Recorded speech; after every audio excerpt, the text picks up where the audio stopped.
When I first toured Merrifield Towers, a 12-story condominium building located on the fringes of a mid-sized American city, I couldn't help but marvel at the architectural design.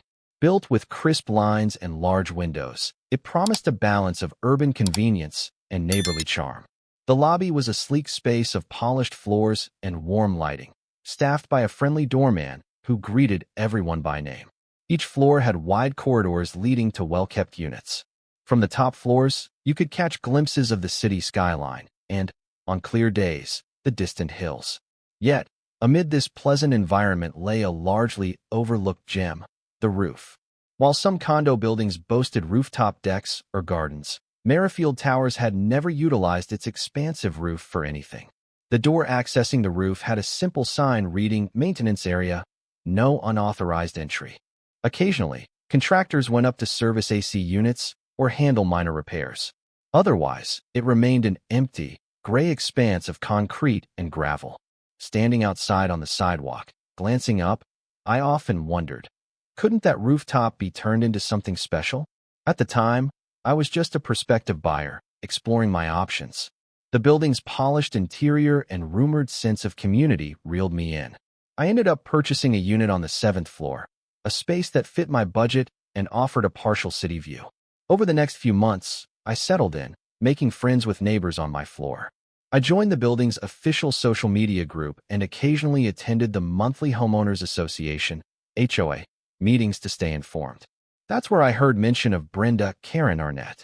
Karen was in her mid-50s, with short hair always styled to perfection and a taste for pastel blazers or neat sweater sets. She sat on the HOA board in some official capacity, though she often acted like she single-handedly ran the place.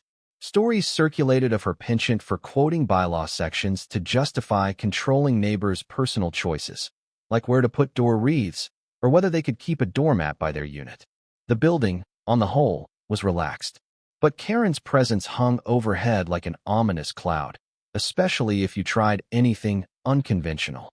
She aimed to keep Merrifield Towers in line with her personal vision of order and uniformity. At first, I thought, surely, there's enough space for everyone's tastes to coexist. A single board member can't be that big an issue. But I was about to discover how a single determined Karen could try to monopolize an entire building's potential, specifically the rooftop, and how an equally determined group of residents could join forces to reclaim it for the community. The seeds of conflict sprouted one afternoon, when a rumor spread that Karen had some ambitious plan for the roof.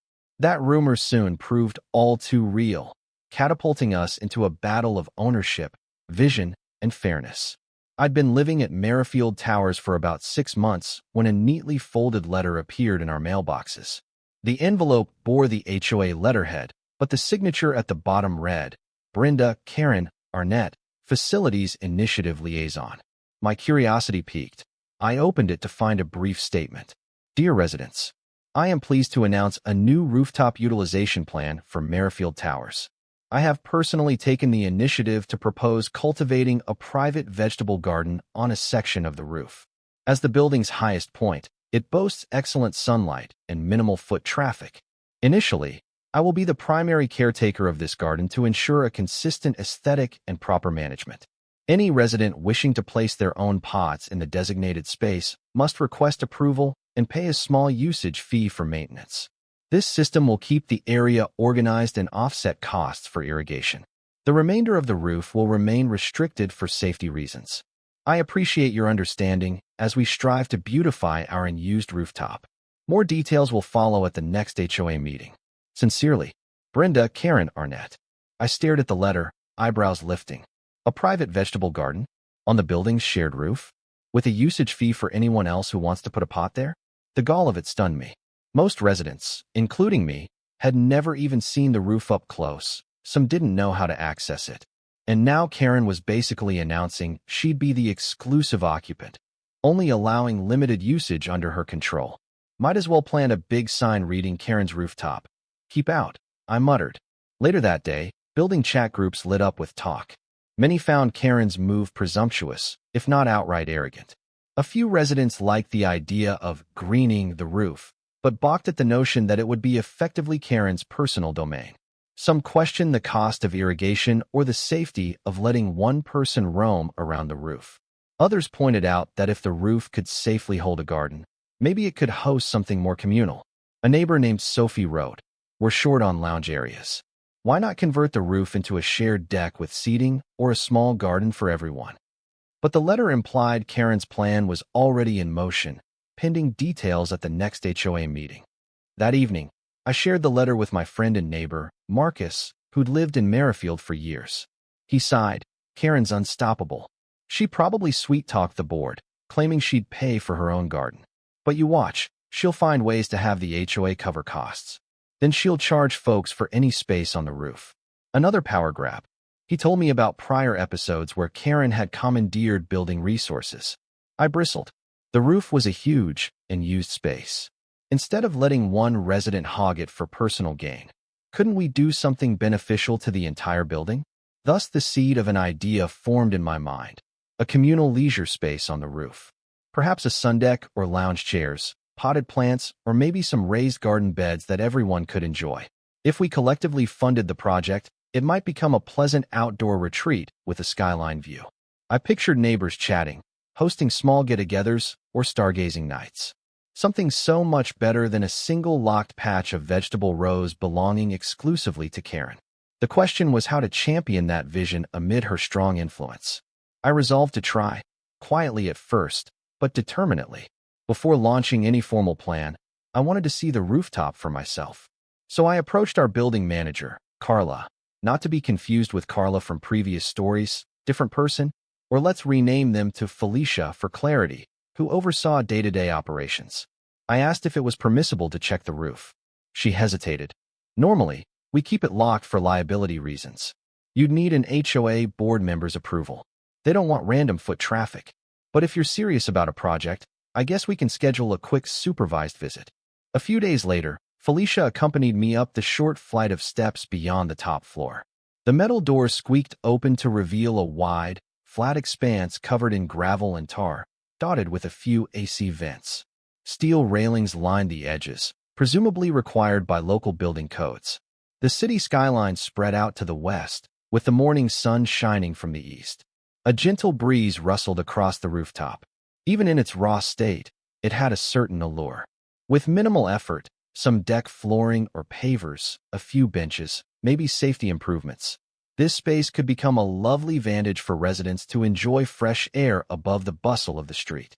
Felicia pointed out a few potential issues. We need to confirm the structural capacity if we add heavier items, like big planters or furniture. Also, the existing railings might need improvement for a public lounge. I nodded, taking mental notes. None of these seemed insurmountable. Many buildings in the city had rooftop amenities. We just have to do it properly. I left the roof that day feeling invigorated. If a transformation was possible, I wanted to advocate for it. I pictured gatherings at sunset, communal barbecues, or a small herb garden that all could share. No reason for Karen to claim it as her private vegetable patch. But how to shift the board's stance? Karen was a strong figure, likely having pitched her garden plan already. I'd need allies among the residents, and perhaps a cost analysis showing that a communal lounge was feasible. As the next HOA meeting approached, talk of Karen's rooftop garden heated up. She made no secret of her ambition. Scuttlebutt said she'd already purchased seeds and planned to erect a chain-link partition around her section of the roof. The usage fee was rumored to be around $50 a season for anyone who wanted a small pot or portion of the soil. Some worried she'd corner the rooftop market, deciding who got a patch and how large. Others found the concept bizarre. Why would one resident claim exclusive domain over a shared resource? In the building's online forum, threads of discussion multiplied. A few folks liked the idea of a roof garden, but insisted it should be a group venture, not a private venture. Meanwhile, Karen posted occasionally, defending her plan. A well-managed vegetable garden can add greenery and fresh produce. I'm simply stepping up to do the work. Anyone else is welcome to join, but they must help offset the cost. The subtext was clear. She considered it her project, with her rules, and the rest of us had to pay or keep out. That's when I decided to float my alternative idea, a communal lounge and partial garden. I wrote a post titled, "Why Not a Shared Rooftop Oasis?" In it, I suggested installing deck tiles or a low-profile wooden platform, plus a few planters for flowers or herbs. We could have benches, maybe a pergola if we had enough funds. No single resident would own it. The HOA would sponsor it, paid for by our collective budget or a modest special assessment if needed. The advantage: it would be open to all, from families wanting a breezy seat outdoors to older residents who couldn't trek to distant parks. A few pictures from other condo buildings with rooftop spaces illustrated how appealing such an amenity could be. The response was surprisingly positive. People chimed in, "This is brilliant. I'd love a lounge area." Another commented, "If we're paying for it, let's do it right. Maybe even add some solar lighting for evening use." Some worried about cost or liability. But overall, the concept of a communal rooftop overcame the negativity swirling around Karen's private plan. The conversation built momentum. Meanwhile, I prepared to present it at the upcoming HOA meeting, hoping to overshadow Karen's exclusive garden pitch. On a Tuesday evening, the building's community room filled with residents. The monthly HOA meeting typically drew around 20 people, but that night, over 40 showed up, most curious about the rooftop announcements. The board members sat at a table in front.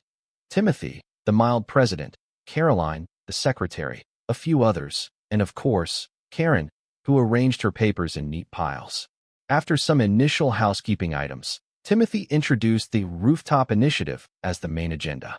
He invited Karen to speak first. She rose, spine straight, voice confident. "Fellow residents, as you know, the roof is a neglected area. I propose establishing a carefully maintained vegetable garden.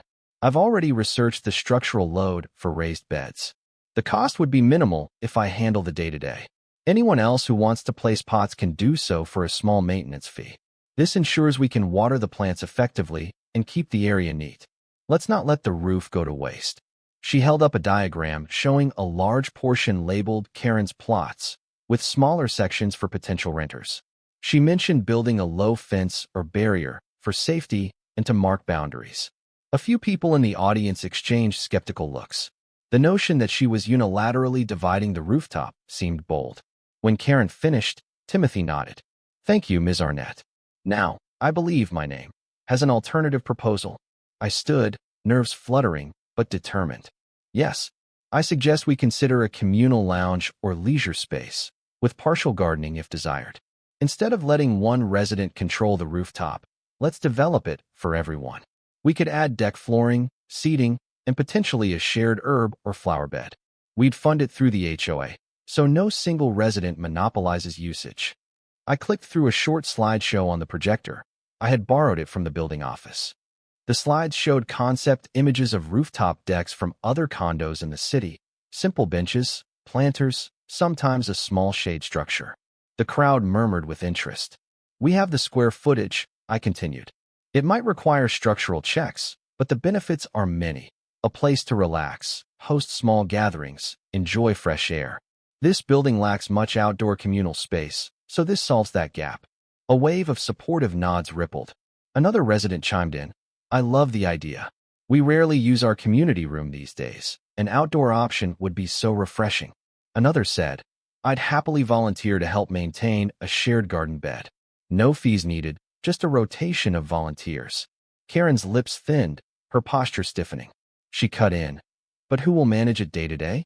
You need someone to water, weed, ensure the space is tidy. My plan is simpler.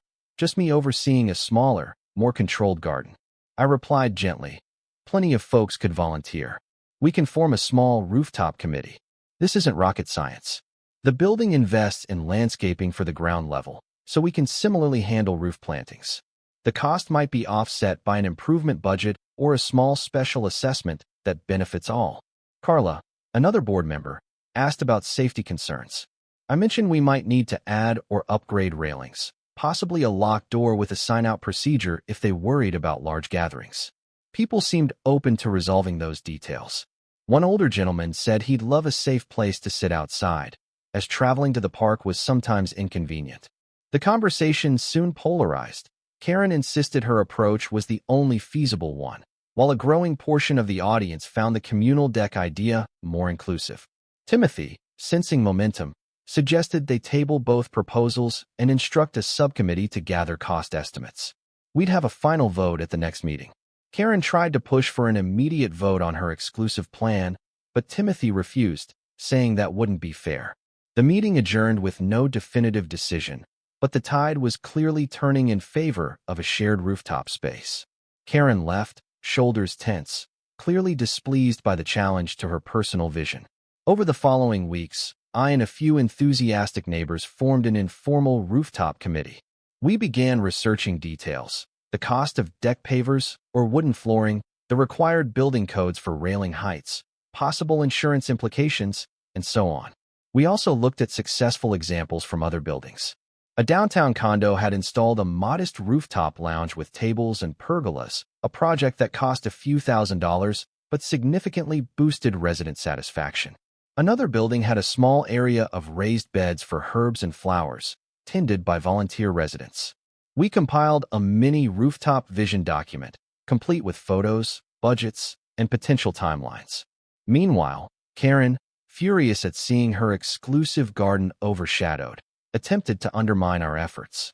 She posted on the building forum about risk of water leaks if we add too many planters, or a liability if someone falls off the roof while sunbathing, painting our communal plan as reckless.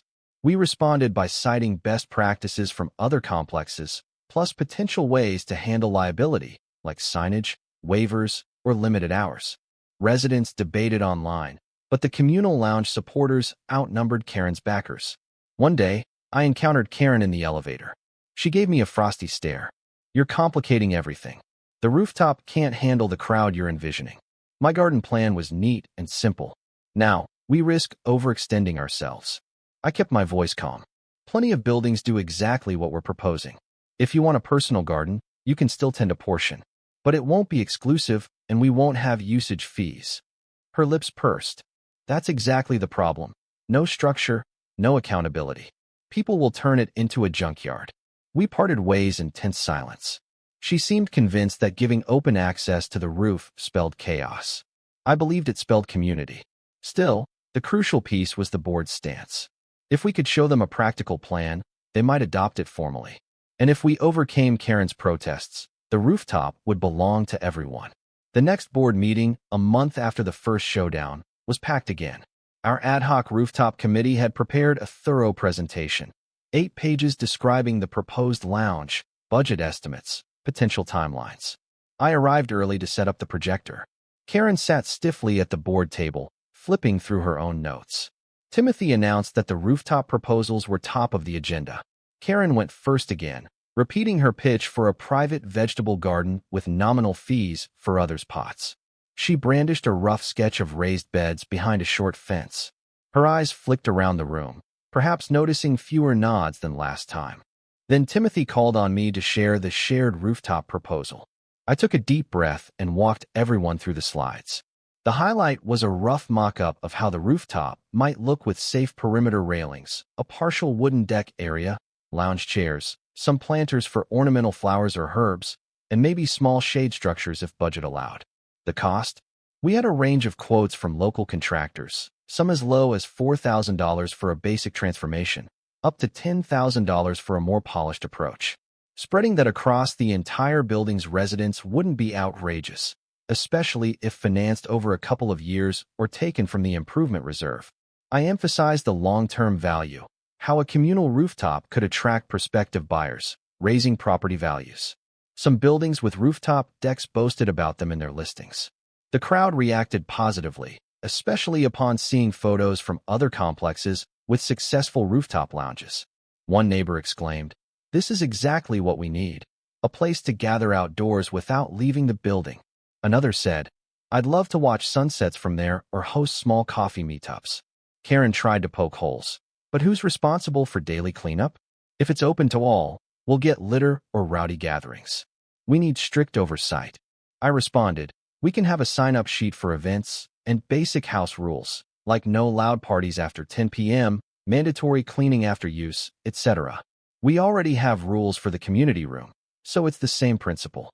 She pressed on liability concerns, but we'd researched city guidelines. As long as the roof was up to code and disclaimers were posted, it was manageable. Carla, the building manager, confirmed that many local buildings had rooftop amenities with no unusual insurance hikes. The board members started leaning in favor of the communal approach, seeing it as a popular amenity. Timothy then asked the room for a show of hands, who supported a shared rooftop lounge concept. A large majority raised their hands. And who supports Ms. Arnett's exclusive garden approach? A scant few hands. The difference was striking. Karen, jaw tight, recognized that the wave of support wasn't behind her. Timothy concluded, "We see a strong preference for the communal lounge. Let's set up an official subcommittee to finalize details. Ms. Arnett, you're welcome to participate, but it looks like the private garden plan isn't the building's first choice." Karen's cheeks reddened. She forced a tight smile, muttering something about lack of understanding. But the writing was on the wall. Her attempt to monopolize the roof had failed to gain traction. The board directed the subcommittee, which included me and a few other volunteer residents, to refine our plan, gather final quotes, and present them for a final vote in a month's time. We left that meeting feeling triumphant, knowing the building had embraced a broader vision than Karen's restrictive approach. While our subcommittee refined the plan, rumors arose that Karen wasn't giving up easily. She circulated an email claiming the roof might have structural issues if we placed too many lounge chairs or planters, citing an unverified expert opinion. She also teased that we might face noise complaints from rooftop gatherings. A few residents worried about these claims, but we responded with actual engineering references. The building's original design load for the roof was enough to accommodate moderate activity. We also pointed out we'd do a professional assessment if needed. Then Karen tried a more emotional angle. I only wanted to beautify the building with fresh produce, free from the chaos of big gatherings.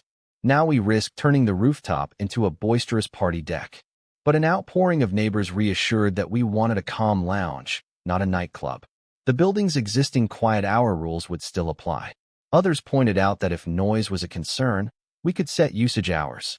Seeing these tactics fail, Karen apparently privately lobbied certain board members, urging them to demand a large special assessment for the lounge, hoping the cost would scare residents off. But Carla and I had found budget-friendly solutions. We discovered we could start small, potted plants, a partial deck area with a handful of benches, then expand later if desired. Even the minimal version would be a huge improvement. The estimated cost might be well under $5,000, easily funded by existing reserves. So the fear-mongering about a massive expense didn't gain traction. At last, the subcommittee prepared a final official proposal, a phased approach, with an initial cost of around $4,000 for materials and labor to lay down deck flooring on part of the roof, plus some planters and basic seating. Another $1,000 might go toward improved railings if the city inspector required them. We recommended a small volunteer group to handle routine tidying. The board could always add more features later. The plan looked sound, and a majority of residents seemed supportive. With each step, Karen's attempts to sabotage the communal lounge idea faltered, overshadowed by practical arguments and genuine enthusiasm. The day of the final vote arrived, culminating weeks of debate. The board meeting took place in an unusually packed community room. Our subcommittee displayed the refined plan, renderings, itemized budgets, and a timeline suggesting we could finish the first phase within 2 months of approval. We even had a local contractor lined up. The mood was optimistic. Karen, arms folded, made her final arguments against it, rehashing every point. Possible noise, liability, potential structural burdens. But residents quickly pointed out we'd addressed all those concerns. The building manager, Felicia, confirmed that she'd consulted an engineer who said a modest lounge posed no risk if done properly. She also read a short statement from the building's insurance broker, indicating minimal premium changes if the space was used responsibly. When Timothy called for a formal board vote, the tension in the room was palpable. 5 board members, Timothy, Carla, Walter, plus 2 others. Each had a chance to speak. Carla expressed strong support, praising how the subcommittee had done thorough research. Walter also approved, saying it would likely add value and community spirit. Another board member, Ms. Jackson, nodded in agreement, citing the positive feedback from residents. Then Karen had her turn, tersely stating she remained opposed, believing a small private garden was safer. She cast the lone dissenting voice. The final tally, 4-1 in favor of adopting the communal lounge plan. Thunderous applause broke out. The room erupted with neighbors hugging or high-fiving. My heart soared. Karen's exclusive claim on the roof was officially rejected. The board authorized the subcommittee to proceed with hiring the contractor and beginning the first phase. Once the roof area was upgraded, any resident could enjoy it, Karen included, ironically. She sat quietly, face flushed, acknowledging defeat. The meeting adjourned with an air of celebration. People parted ways excitedly, already envisioning the rooftop transformation. True to our timeline, within weeks a small crew arrived to install a weather-resistant deck surface over part of the rooftop, ensuring no damage to the existing membrane. They reinforced sections of the railing to meet new codes. Another crew added planters along the edges, planting ornamental grasses and hardy flowers that could withstand rooftop conditions. We placed a few benches in strategic spots, ensuring unobstructed walking paths and open vantage points for city views. The subcommittee oversaw the work, volunteers assisting here and there with light tasks. During the installation, some residents popped up to see the progress, marveling at how the formerly barren space was transforming into an inviting retreat. Karen was conspicuously absent. Rumor had it she'd retreated from the spotlight, focusing on other minor building matters. A few times, I glimpsed her stepping onto the roof for a moment, observing the workers. She never lingered or engaged. Possibly she felt overshadowed by the success of a plan that wasn't hers. Finally, after about a month, the new rooftop lounge was ready for a soft opening. We arranged a casual ribbon cutting one Saturday afternoon. Timothy gave a short speech praising the subcommittee for turning a neglected area into a communal asset. The building manager lauded the efficient completion. Neighbors strolled across the newly laid decking, exclaiming how different it felt from the old, empty roof. Children admired the cityscape. Couples snapped photos of the sunset. Even some seniors who rarely went out were thrilled to have an open-air space just an elevator ride away.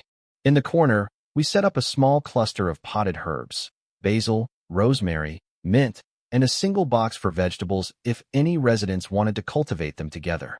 Freed from Karen's usage fees or strict control, it became a cheerful communal microgarden. People signed up for a watering schedule, ensuring cooperation rather than monopoly.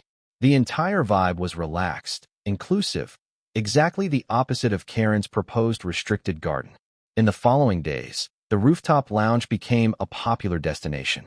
Mornings saw a few residents sipping coffee while the sun rose. Evenings found folks chatting quietly, gazing at city lights. The small herb garden thrived under shared care. If there were any issues, like minor trash or someone leaving a seat cushion out, volunteers quickly tidied up. The predicted chaos Karen warned of never materialized. Eventually, Karen ventured onto the roof during a quiet afternoon. A neighbor named Linda saw her walking around the perimeter, eyeing the planters, checking the benches. Linda reported that Karen wore a subdued expression, as if grudgingly acknowledging that the lounge was well executed. She paused near the herb box, touching a basil leaf, then promptly left without a word. Some joked that maybe she realized a communal space was more fruitful than her private patch. One evening, I personally crossed paths with Karen as I was leaving the roof at sunset. She approached from the other side, arms folded. For a moment, we both paused by the door. It turned out not bad, she admitted softly, glancing at the potted plants. I guess people are using it responsibly. I half smiled. Yes, it's brought the building closer. Maybe you can still grow some vegetables here if you want to coordinate with others. She shook her head slightly, as if letting go of a lost dream. I prefer my own space, but we'll see. Without further comment, she turned and headed back inside. It wasn't exactly a friendly handshake, but it was the closest we'd get to her admitting that a communal approach had merit. For me, that was enough. The building had chosen unity over exclusivity. With time, the rooftop lounge became part of Merrifield Tower's everyday life. Summer barbecues took place there, with small propane grills, approved by the board under safety guidelines. Residents watched holiday fireworks from the vantage, inviting friends over. A few retirees sometimes napped in the sun on a lounge chair. The communal herb garden provided fresh basil or mint for anyone cooking dinner. Even new prospective buyers touring the building expressed excitement about the rooftop amenity, seeing it as a selling point. Karen, though still an HOA board member, largely abandoned her quest for an exclusive vegetable garden. She occasionally posted small suggestions, like limiting the number of chairs or imposing quiet hours, but the board, now more balanced, only adopted measures that made sense for everyone. A set of posted rules: clean up after yourself, respect quiet times, no huge parties without board approval, kept the rooftop welcoming without stifling it. In the end, Karen's attempt to claim the roof for herself ironically led to its transformation into a shared asset. Residents who'd never known each other beyond polite elevator nods now bonded over sunsets or gardening tips up top. The synergy was remarkable. The space, once locked and neglected, had blossomed into a lively extension of our homes, fostering an authentic sense of community. I personally felt a quiet pride each time I stepped onto that deck. We, my neighbors and I, had believed in a more inclusive vision, stood up to a controlling force, and achieved a better outcome. The petty usage fees and partition fences Karen proposed vanished from memory. In its place, we had a breezy, open space for all to enjoy. And so it ended. Karen's dream of exclusive rooftop rights, undone by a unifying proposal for a communal leisure space. The building soared to new heights, both literally and metaphorically, when it embraced collaboration over monopoly. In the glow of the setting sun, we found a perfect emblem of unity. Neighbors of all ages sharing laughter and conversation above the city skyline. Proof that sometimes the best use of shared property is one that welcomes everyone.